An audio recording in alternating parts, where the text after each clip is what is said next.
realtor, Remax, and she's going to join us and hopefully, give me good news. Carolyn, you with us? Yes, I'm here. Good morning. Good morning, Carolyn. All right, talk me off the ledge. Tell me I'm wrong, that real estate has bottomed and it can only go up from here. Well, just like what you just said, what's the bottom? I mean, the bottom line is people have to have a place to live. And we are in, and real estate is very, local. I mean, you can talk on a broad spectrum or you can talk just Orlando itself. I mean, people have to remember we're in the #1 vacation destination in the world. Bottom will never happen here. It just won't. Not as long as the mouse is here. And with the growth and stuff that we're experiencing, actually, we really are doing really well right now, comparatively speaking. I mean, just statistically, if you just look at the stats that came out by the Orlando Regional Realtor Association, just the inventory itself, it's down 31%. And, when inventory is down, that's a good thing. And the median price for houses this year has already gone up 16% from last year. Now, it's not a huge difference. I mean, we went from your median price range being at about $95,000, now it's up to $110,000.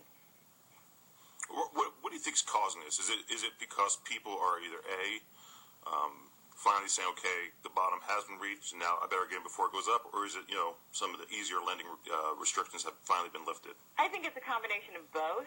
I mean, I think that, at some point, the media has a lot to do with fear, and they put a lot of fear into people about, buying a house. And, so, of course, that has a lot to do with it, and that's kind of eased up. But at some point, somebody's got to have a place to live. So, I mean, that's part of it. And the other part of it is, yes, the lending requirements, they're starting to ease up. The pendulum is not, of course, swinging the other way. But, at least it's kind of like, it's kind of being evened out. It's starting to relax a little bit. And it has to. I mean, there's no way to, we can't go on like this. I mean, something has to give. So, is the bottom fell out? Nah, I don't think so. And again, I don't think in Orlando that's really the case here in Central Florida. Well, apparently somebody forgot to tell me the bottom to the foreclosed dump across the street from my house. It's been it's abandoned at this point and just ant-infested pile of weeds. What about the foreclosures? Have they finally leveled off? I know they stopped foreclosures for a while, which I thought was ridiculous. I'd rather just let the bottom be hit. But are the number of foreclosures and short sales finally evening out, or are we still seeing more? We're still seeing about the average. Basically, 40% of the sales in February were made up of short sales. About 33% were foreclosures. Okay, and 26%. 33% was foreclosures and 40% was short sales, and the rest, whatever's left over, I can't add, but whatever the rest of it was just normal sales. The thing with foreclosures, unfortunately, that is not regulated by us. We as realtors, we do want to sell these foreclosures. We don't want to see, what you just said, a rat-infested empty house. I mean, that's not what we want. But we don't have any control over that because, unfortunately, that is not a local thing. That has to do with the banks, which is a whole different story. Short sales, however, they're very common. The banks are really turning themselves around and cooperating with us. I'm a CDPE, which is, I'll describe it as a certified distressed property expert. I do, the most of my short sales. I've been actually doing short sales for a long time. Short sale is not a new invention. A lot of people think it is.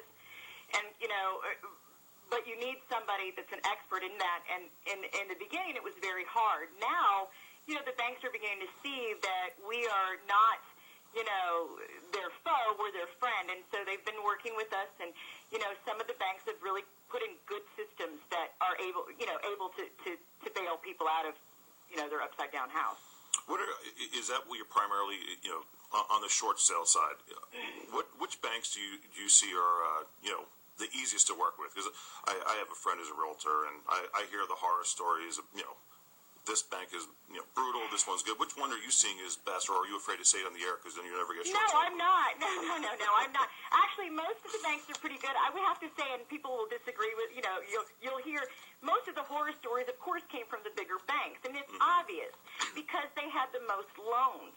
So, of course, the percentage-wise of hearing that, you know what I'm trying to say? Like, of course, if I told you that Bank of America, to me, Bank of America is one of the easiest ones to get a short sale through these days. They developed a system that is so simple and easy for us. They understand that we know what we're doing. I've met with many of the Bank of America reps, at our conventions and things like that, and they've really taken great strides to make it easier for us. They've developed a cooperative short sale program that's exclusively with RE/MAX. That's, primarily a lot of my business. And, and of course, they probably, you've probably heard some big names, but again, they were big banks. They had the majority of the loans. So, of course, they're going to have more horror stories than, let's say, I don't know, some dinky bank, does that make sense? Yeah, I do. They've only got 5 loans. No, I got some questions for you. Uh-huh. Okay, I've always wondered this. The bank forecloses on a property, but prior to foreclosing, okay, is it legal for a person to not only take the dishwasher, the refrigerator, the oven, but I know of one situation where they actually took every door off the house. And the copper tubing. Yeah. And the AC as well. So, and I was wondering, I heard some talk that they were thinking about changing laws here in Florida to stop that sort of thing. Because by the time the bank got the property, they had put like 15, 20 grand into it just to make it livable. They had a shell. Yeah. A true shell. Let me preface this by saying I am not an attorney, so there's my disclosure. This is my opinion. But you stayed at Holiday Inn last night, right? But I am not an attorney, so I can't really actively quote that, but I can tell you, no, you're not supposed to do that. And the banks are, no, that is not, no. There's probably some guy out in Deltona right now listening with a screwdriver. He's like, damn it. All right. Honey, Yeah, gotta put the sink back. I've just stopped thousands of people ripping out their dishwasher, I'm sure. So how rough has it been everyone say it's getting better now. You even say it's getting better, but how rough was it on you as a realtor starting around 2006, 2007? Were there times you think about dumping this and becoming a teacher? No, I honestly, I will say it was rough. I mean, it was like the wild, wild west for a while. That's my broker. That was our term there. I mean, it was insanity for a little while. But it was just, it was just time to regroup.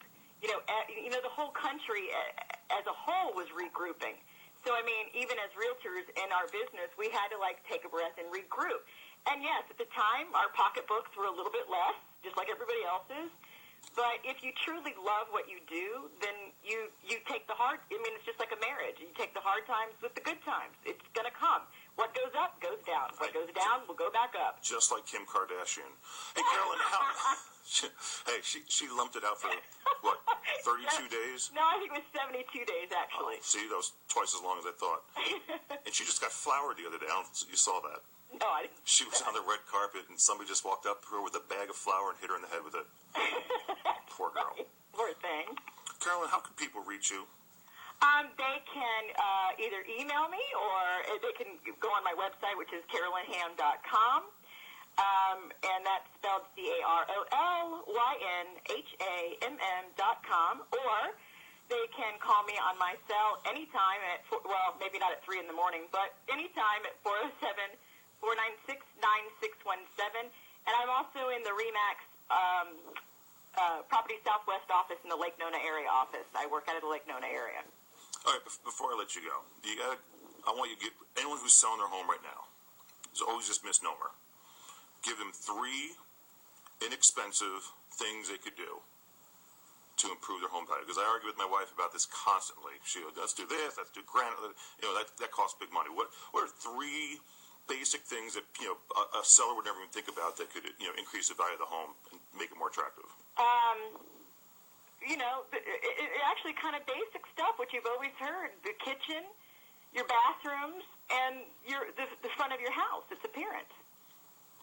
The front of my house looks really good. Well, that's, but that's what's going to get, you know what I'm saying? I mean, in this market, it's plan to stay. And improve it to what you want. But if you're planning to move, then those are the 3 things that you need to do. I did get new toilet seats. My wife made me get new toilet seats.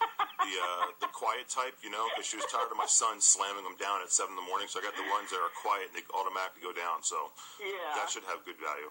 I think that's a good value, especially I have a son, too, so I get it. I get it, Jeannie, I get it.